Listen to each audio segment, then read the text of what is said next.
করতে রাজি আছি, আমার টিপসই নেন, এই সম্মতিটা তাকে দিতে হবে। সেটা ম্যাজিস্ট্রেট মেডিকেলি ডেড, যার ব্রেন কাজ করে না, এমন একজন ব্যক্তি মনোনয়ন ফরমে টিপসই দিতে পারেন। সেখানে কি নটারি পাবলিক হয়েছে, ম্যাজিস্ট্রেট উপস্থিত ছিল, সাক্ষী কে ছিল, হয়েছে এমন কি?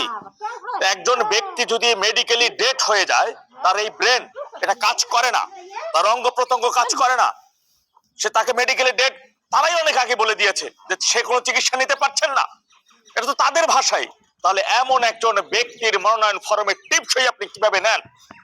শি ইজ মেডিকেলি ডেড, এমন একজন ব্যক্তির আপনি কিভাবে এটা নিতে পারেন? আপনাদের কথা বলা উচিত, আপনাদের এই বিষয়টাকে প্রতিবাদ করা উচিত, এই বিষয়টাকে তুলে ধরা উচিত, সেটা কেউ আপনারা করতেছেন না। আরে রাষ্ট্রীয় রাজনীতি সে করছে, তারেক রহমান নিজে রাষ্ট্রীয় রাজনীতি করেছে।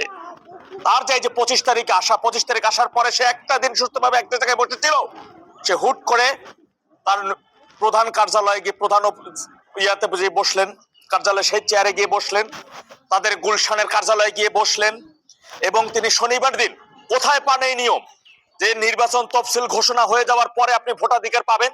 এই নিয়ম, এই আইন কোথায় আসছে? বাংলাদেশের কোথায় এই আইনটা আছে আপনাকে বলতে পারেন?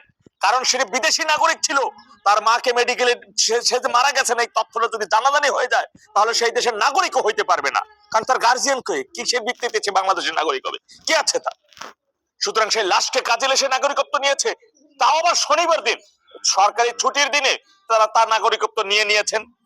সমস্ত কার্যালয় তার বসা হয়ে গেছে, আগামীতে তিনি একটি সংসদে নির্বাচন করবেন তার বন্দোবস্ত হয়ে গেছে।